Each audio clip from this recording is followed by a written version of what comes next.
Welcome to Coming Out of the Spiritual Closet with your host, me, Brittany Whittig. Join me every week to explore and demystify the world of modern spirituality. This week, I interview Arielle Martone, a physical therapist, yoga teacher, and postpartum wellness coach. And Arielle shares vulnerably about her own experience with postpartum depression and how it motivated her to start helping other women with the postpartum period.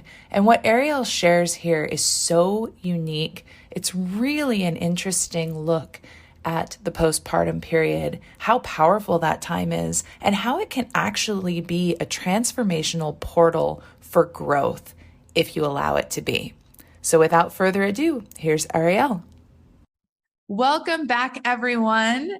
Arielle, I am so happy to have you on the podcast this week. Welcome. Thank you, Brittany. I'm really excited to be here. And I guess we'll just get started with a very simple question. So can you tell us a little bit about who you are and what you do? Sure. Yeah. So my name is Arielle. I am a mother to two. I'm a wife. I have been a physical therapist for over a decade. And with that, I am a neuroclinical specialist. So I've pretty much been in every setting possible for physical therapy, with the exception of like pro sports performance. But otherwise, I've kind of done a little bit of everything: home care, outpatient. But my main focus for a while was the neuro population and working in rehab type settings. Loved it, absolutely loved the work that I did, and eventually needed to shift and change as life happens. Um, as I was, very career focused, very career driven early on. My husband and I kind of started our family a little bit later. Like, we were married for about 10 years before we were like, okay, let's try to have kids, which for some people seems like an eternity. Like, 8 years is not a short amount of time. Or I guess maybe it was 8 years until we were pregnant. We're around there. Anyway, it was a while. We were together for a long time beforehand. And we ended up struggling with having kids. So we went through a whole long infertility process. That was about 4 years. So, it's that whole timing piece, right? You think you wait for the timing to be great. You have your career going, you're in the right spot mentally, or so you think. And we were kind of thrown for some huge hurdles. Ended up working out very well. We now have two beautiful children who we've had through IVF. we joke that they are kind of like X-Men babies, because of course we think they're incredible. So I love that. There may or maybe not be some truth there. I don't know. But so that kind of led me into shifting my career a bit, because we both had very, hourly demanding jobs, long hours, long days, never really out when you think you're going to be. And I knew that once I had kids, I did want to take some amount of time to be home with them.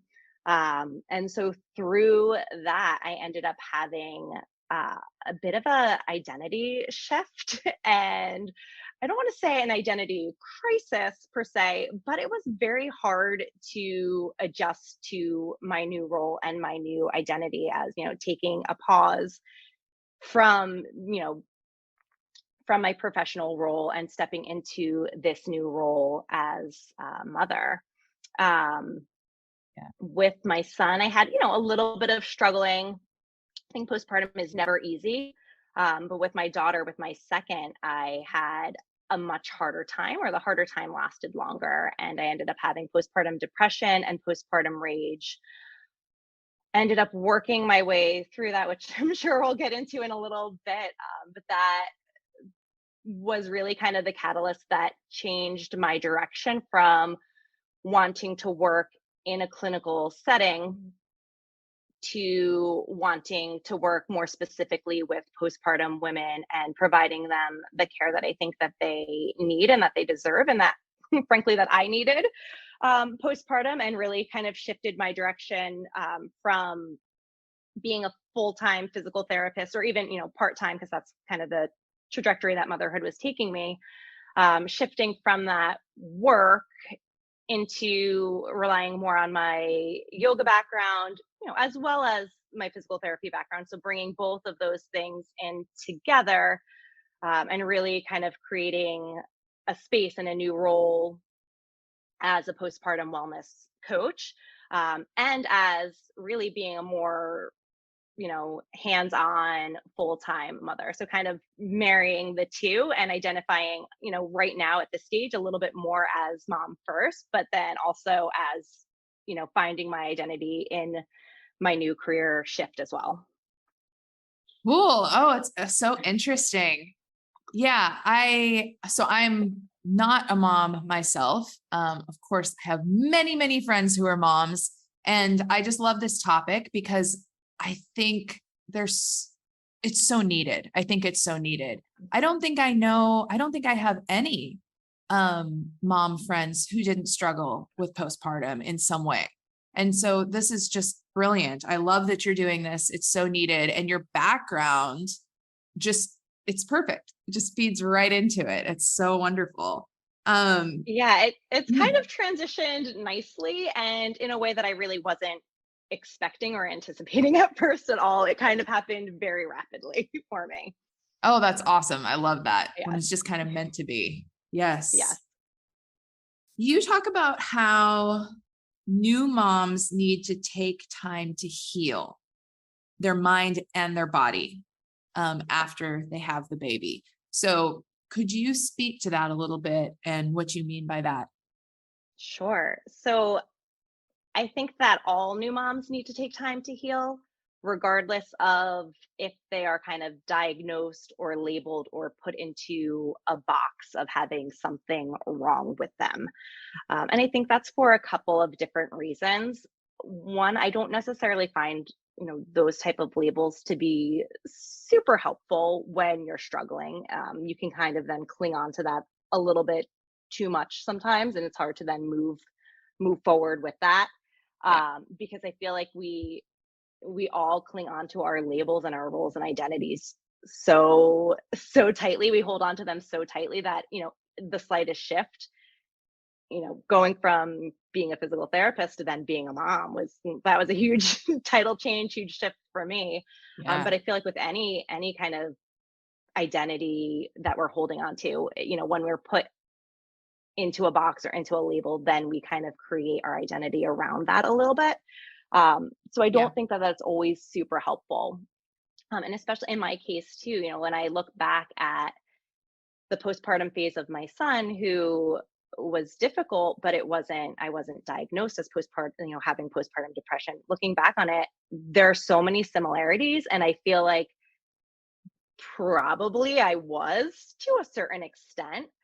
It didn't last as long, but it was definitely more than those like first 2 to 4 weeks that they say the baby blues could last. So, I feel like there are really blurry lines as to like, when is something, a problem and labeled or not.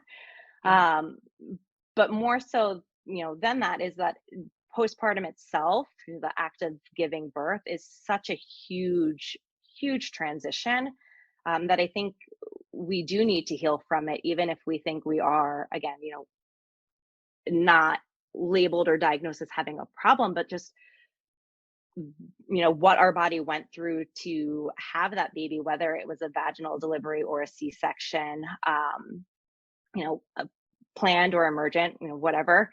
Your body physically needs to heal from that, even if there wasn't necessarily a problem. And I think that's a huge piece that's just skipped over, because it's like, oh, childbirth, that's normal. Like, clearly everybody has to do it. Like, that's just a normal thing. So let's, take a couple of those 6 weeks, and then you're you're moving on with life. But we don't necessarily treat our body in a way that really allows for that healing to happen. Generally speaking, we kind of don't Mhm. give it permission to not be the same, and to need a little bit more time.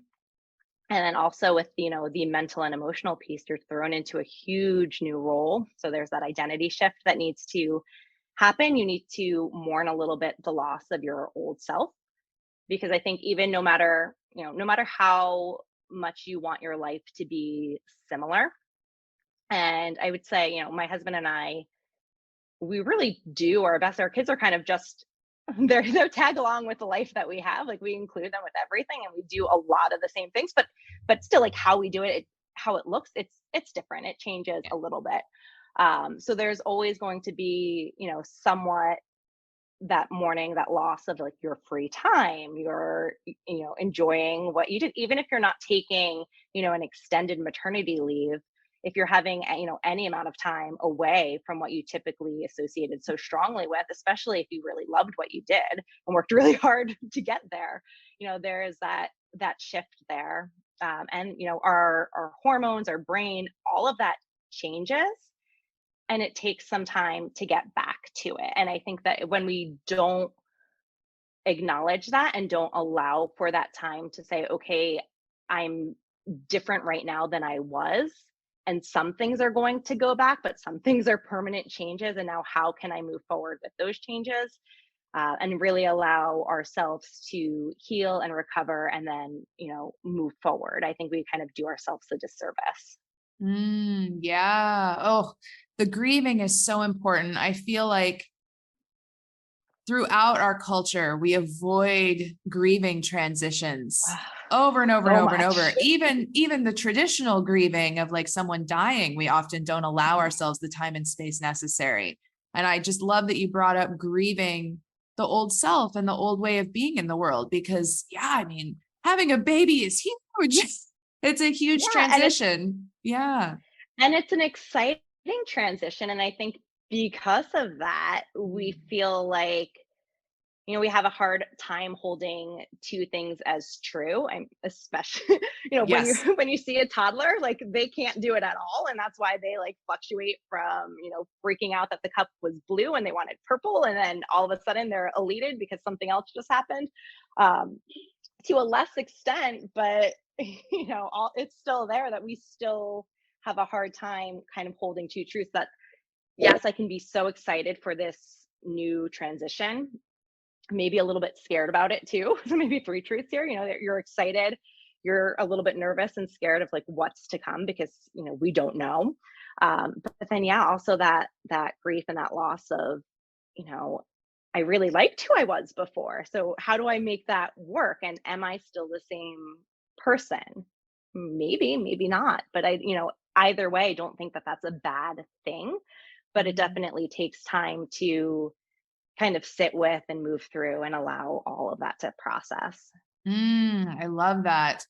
And yeah, again, and another piece that comes up for me is just allowing ourselves to authentically accept whatever emotions are happening for us, even if they're not the Mhm. emotions that we think we should, I'm using air quotes here, that we think we Yeah. should be feeling. Yeah, I think there's a lot of pressure when there's a new baby. Culturally, it feels like there's a lot of pressure for it to be all good, all excitement. That's it. Mhm. And yeah, that's really interesting. So the postpartum period, um, can you have talked about how it can catalyze your journey to embody your true self? And I love this because this is like you're speaking my language here. Yeah. And why it's essential to address the mind body connection postpartum. So I love that. How can this catalyze your journey to embody your true self? Ooh. Yeah, so it did for me, and I find that it really can for others as well, because it I feel like in order to really commit to that self-discovery piece, a lot of times it happens when we're least expecting it, or when something really difficult happens and comes up and kind of forces us to stop that automatic routine that we're in, of, like, this is what I do every day. I get up, I do these things, this is my role in work, and maybe I do these couple of activities that I enjoy, and then it kind of just cycles over, and we get so kind of just caught up in it, and we don't really kind of stop and think about, like, where we're really fitting into all of that necessarily. Mm, And postpartum, and once you give birth, I feel like it literally just like cracks you open. I feel like you are at your most raw state, both physically and mentally, emotionally. You're exhausted, your hormones are all over the place, you're dealing with so much, and it forces you to re-examine everything, from mm, how you want to parent, how you want to show up day to day. It forces you to start to really think about, um, what your core values are, and because those really kind of reflect into how then you're going to want to parent, and how you want to show up every day. Um, and so I feel like because of that, in order to really like move through it, and again, why I think it's so important that we allow that time and allow that time to heal. We really need to kind of sit with ourselves, and sit with our thoughts and kind of break everything down. A lot comes up after having a baby, again, physically and emotionally. But to the emotional piece, you're going to notice, again, that you're, exhausted, or that certain things are triggering you a lot more than you really ever noticed before. And yeah, you may be more irritable because your hormones are kind of going all over the place, but it doesn't negate the fact that those things are bothering you. And so it's really beneficial to kind of sit with that and see, like, where is this all coming from, and kind of digging in and doing some more, like inner child work, doing some shadow work, and acknowledging like the not so pleasant parts of yourself when you're, feeling a bit angry or frustrated, and knowing why, and knowing that that's okay. So I feel like because of all of that, it really forces you again to like dig in, come to terms with the messiness of the whole situation that you're in, with yourself, but then also in this new situation of just figuring everything out. And then, the literal mess that happens with having children and having your baby grow.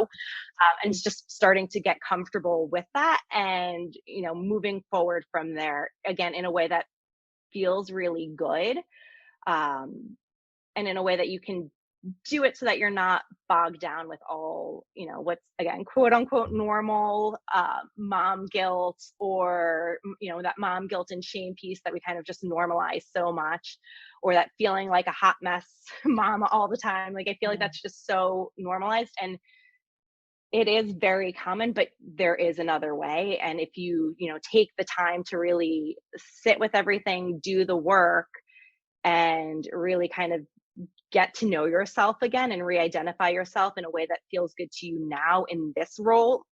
Again, maybe taking some of the pieces from, what you were doing before, but then, moving forward with that, I think that it can really, allow you to move forward in a way that feels good to you. And then again, and you can kind of say, okay, like, yeah, I feel that guilt coming up because I think that I should have done this or that. But you can kind of pause it, go back to again, like what your values are, where were your intentions there, and kind of push that guilt aside and be like, okay, I feel it. I see maybe I could, do this a little bit differently next time so that it aligns better with, what my values are and how I want to show up.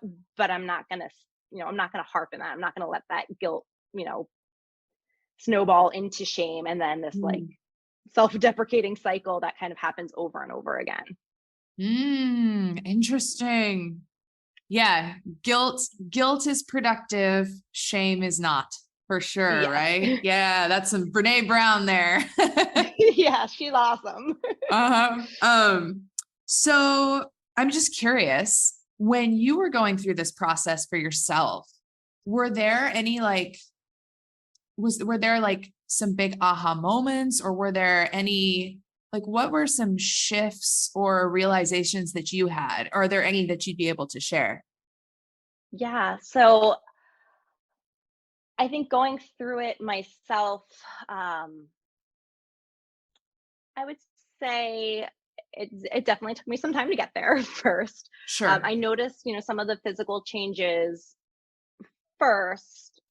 I had some pelvic pain that I was dealing with also postpartum. And because of, my background in physical therapy and knowing what to look for, and having a pretty good connection to my pelvic floor and inner core prior to having kids, I was aware of it, more in tune with it, and I knew that it wasn't normal, even though Mm. having pelvic pain with intercourse specifically is a really common thing after having a baby, that Oh, it's not normal. Yeah. And oh, okay. so, and there's things that you can do to fix it. So I knew that. I also knew that I really wanted to get back into running, because for me, that's kind of like where I clear my head, where I do my best thinking. Um, my like, my outlet, my stress relief. Yeah. So I knew that I needed to put in the work there. And I did see a pelvic floor therapist for 2 visits. She was great. She confirmed a lot of what I was thinking, and I kind of moved forward, with my rehab on my own, because while I loved her and enjoyed going, getting to that appointment with Oh, I having a bet. baby and a toddler at home, and not having, the flexibility of having all this childcare support, Yeah. at my fingertips, ready when I needed it, it just made it really difficult. So fortunately, I was lucky enough to know what I needed to do after my 2 visits with her, to really kind of take myself from that place of having, that discomfort, to being in a place where, I no longer had the pain, and then was able to get to the point of really returning to the workouts that I wanted to do for my headspace. Mm. And it was probably when I had started running again, which was, I think it was right around 14 weeks postpartum at that point. Because even though we're cleared at 6 weeks for basically everything, we're like given the green light Wow. at 6 weeks, in order to return to higher level activity, such as like running, or, if you're doing a lot of high intensity, or CrossFit. Like for running specifically, it should be 12 weeks that you're waiting. And you can kind of extrapolate that if you're doing another exercise or activity like running, that it may, be closer to that 12-week timeline versus the 6-week timeline, to really, again, that's because our body needs to heal, things need to shift back into place. We need to address, the tension in our pelvic floor, as well as the weaknesses, and do all of that to really prepare ourselves, build up that foundation first. Um, so it was while I was getting back into running that I really started to notice more of the mental, emotional state that I was in, and that I needed to really address that as well, um, which kind of goes hand in hand with, the importance of the mind body connection, and how, feeling into our body and really being present in our body can have a huge impact on our mind and the way that we're feeling. Oh, absolutely. That is definitely the truth. That has certainly been my experience in life. Hmm. Um, so was there anything, so that's really interesting. I feel like that's such good information. There's so much that's just not commonly understood or known actually about the postpartum period, which is so interesting because like you said, it's everybody has babies. I mean, almost everybody. So it's Yeah. wild to me how much of it is still kind of shrouded in like blurriness and I don't know. It's all still a little foggy, like what's really supposed to what's normal in that period. So another curiosity question. You find was there anything like mentally or emotionally that you discovered about yourself or that shifted as you went through this period? Like maybe like your values or were there any things that changed like that in this Yeah. period? Yeah. So I would say I shifted, I started to shift into just really having more compassion for myself, more Mm. understanding for myself. I would say I was, you know, being kind of career driven and motivated in that way prior to having kids, I had some perfectionist tendencies. I was definitely very hard on myself. Um, and going through this, it brought a lot of that up and how unhelpful that is. Um, maybe it served me well some of the time moving through my career, going through grad school and moving through my career, but it really doesn't, it really wasn't serving me well on the whole, and definitely not in motherhood for Mhm. sure, because, if Yeah. there's, there's no way to be that perfect mother and having such high expectations. And that doesn't mean that you like just completely drop the ball and are like, whatever. But, just giving myself more permission to like move through things with a little more ease, a little more grace, and not, starting to value the importance of being present a little bit more, and not always thinking of like that next step, that next thing. And again, there's space for that sometimes, but Yeah. that always thinking of the next step, especially early on in motherhood and in Mm. that postpartum period, can kind of spiral into some anxiety because there's so much that's unknown. And when we kind of keep jumping forward into more unknown, that can make us a little bit more anxious. And we're already wired to be more anxious as new mothers. Our brain changes, our amygdala grows, so we're kind of generally more heightened and more alert, so that it's really easy to fall into that trap of anxiety because we're kind of wired for it. Um, Wow. so yeah, so I would say that that has been the biggest shift for me overall, was just really giving myself more permission, and and staying present a bit more. Mm. Oh, that's beautiful. I mean, those are huge things. Like those are big Yeah, shifts to make for sure. Like that. Yeah, that's really powerful stuff. Thank you for sharing. yeah, absolutely. So, if someone is listening and maybe they're pregnant or maybe they're in the postpartum phase or maybe Mhm. it's just, someone who knows that they're planning to get pregnant, um what can someone do? What can a mom do um to thrive postpartum? What are some Yeah. steps that they can take? So I would say if you're pregnant and or expecting and haven't had the baby yet, definitely make a postpartum plan. So make the postpartum plan with the same enthusiasm that you make your birth plan, or that you create your registry list with, because new moms, myself included, you get so excited. Oh, I want to, thinking of all the things that the baby is going to need. And what they really need is a mother who is well cared for.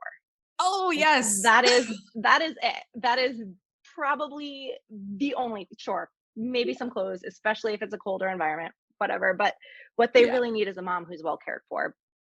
It impacts them tremendously. Um, so make a postpartum plan. And with that, you want to really look at how much time can you take away from work. And some women know that they want to take an extended leave or kind of shift into more of a part-time. If you're really not thinking about that, and you think that you're only going to take the 12 weeks, or if you can really, if you can only take even a shorter amount of time that you're allotted, look into it a little bit more and see if there's any way that you can get creative to give yourself a little bit more time, to stay at home, because I think that it's really important, and it allows you that time to kind of allow yourself to heal. So look into that. Also, with creating your postpartum plan, reach out to your support networks.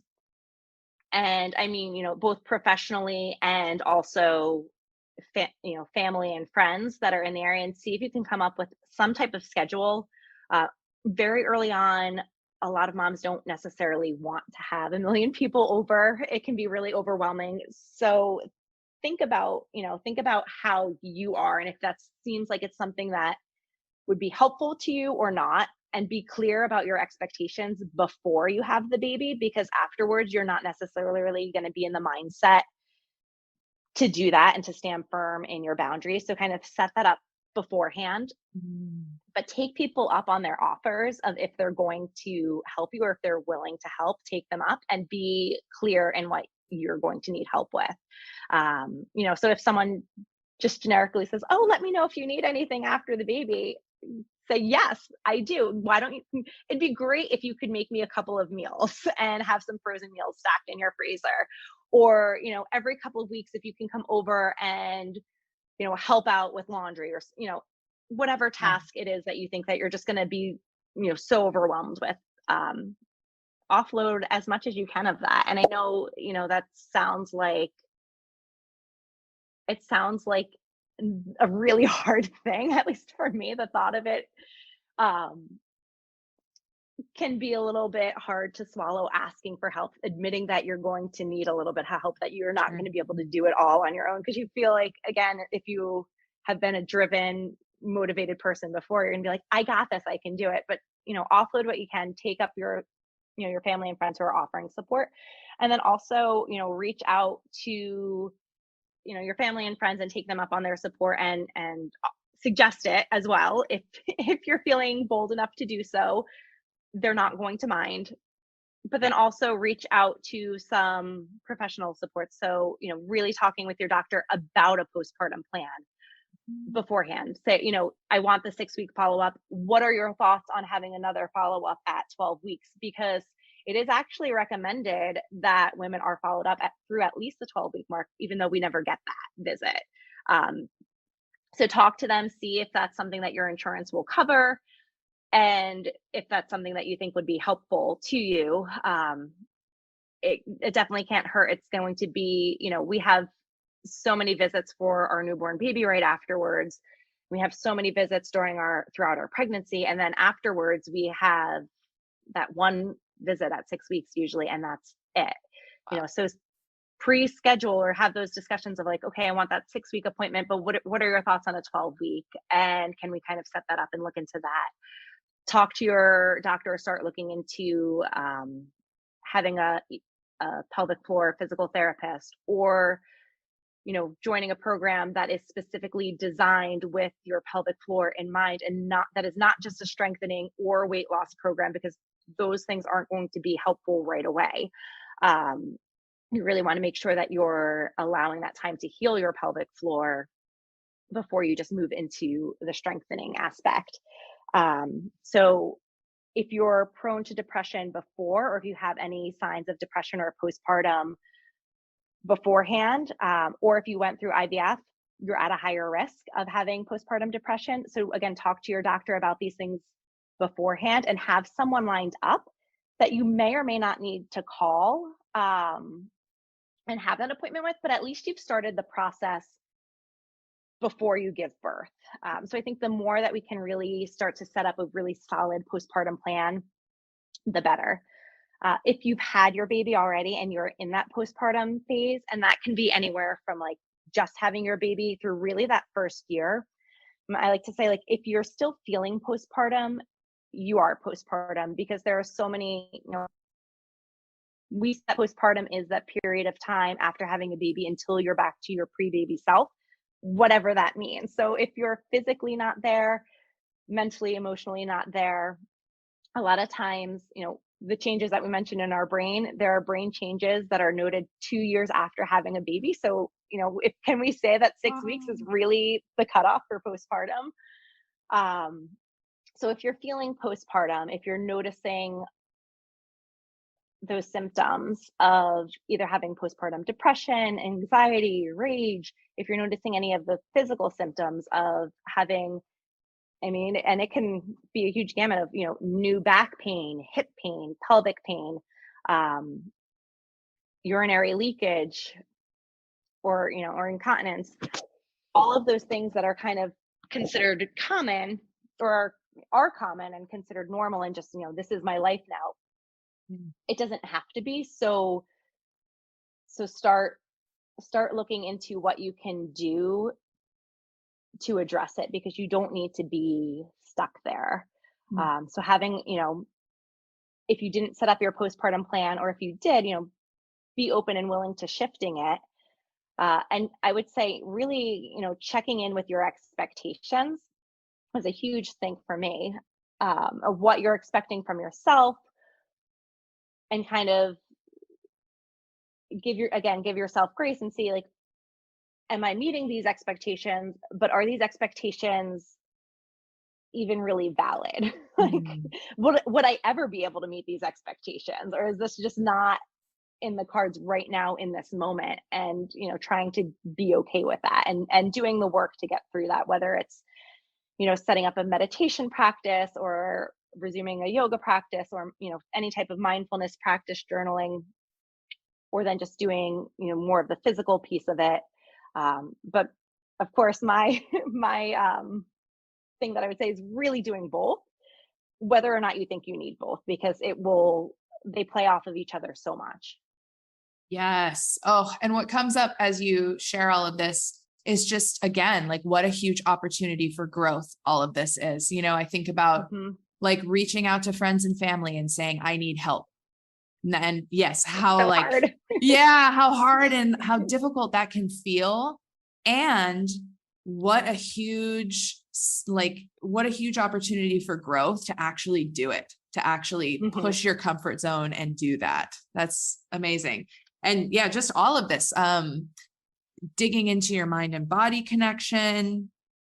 I love the advice for making your postpartum plan as enthusiastically as you make your birth plan or your registry. That's brilliant advice.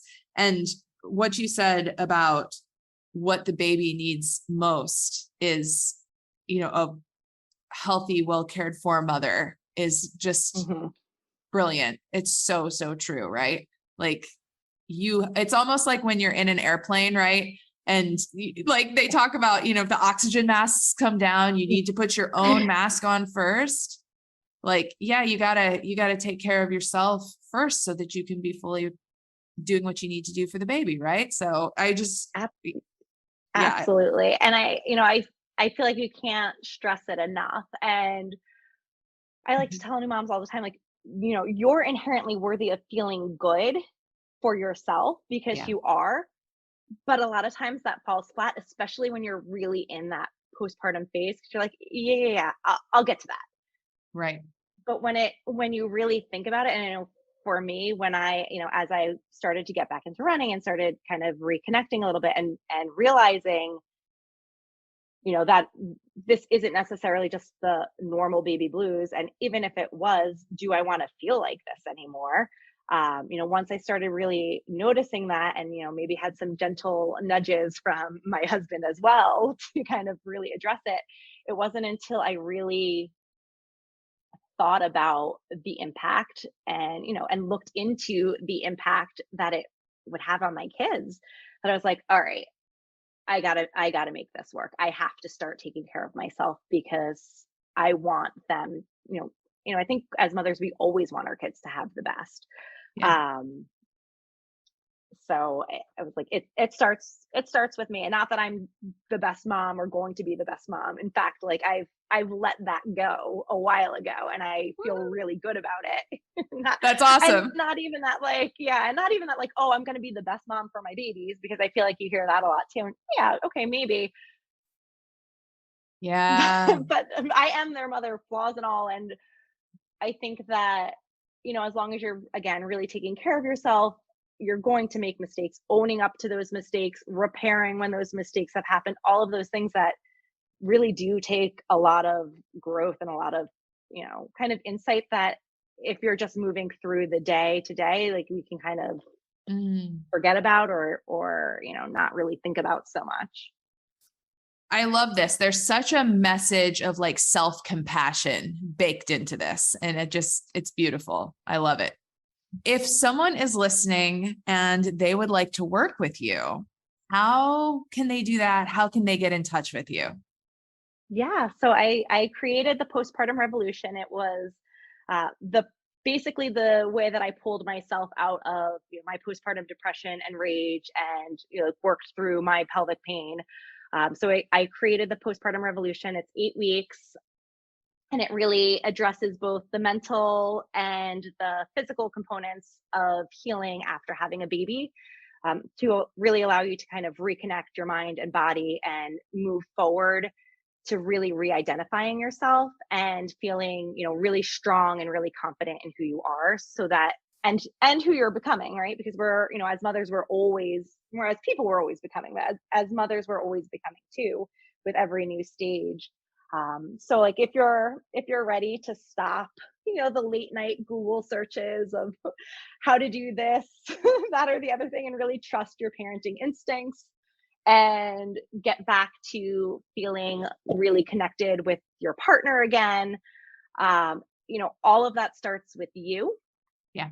And so if you're ready to, to stop doubting yourself, stop second guessing yourself, and really kind of owning owning what you want and who you are, and moving through that confidently, then reach out to me. I think you'll have the link. You can find it at findyourwaymama.com/postpartum revolution and join there. There's a coaching component or one-to-one, depending on your level of need and desire. I know different people like different things, so it is there for you based on your comfort level and your need. And if you're not quite ready for that, then there's going to be a link also for like a mini series that's just kind of going from exhausted to energized without sleep training.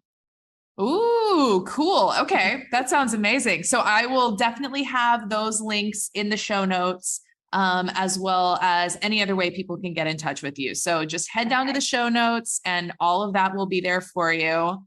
This has been amazing. Arielle, thank you so much for coming on.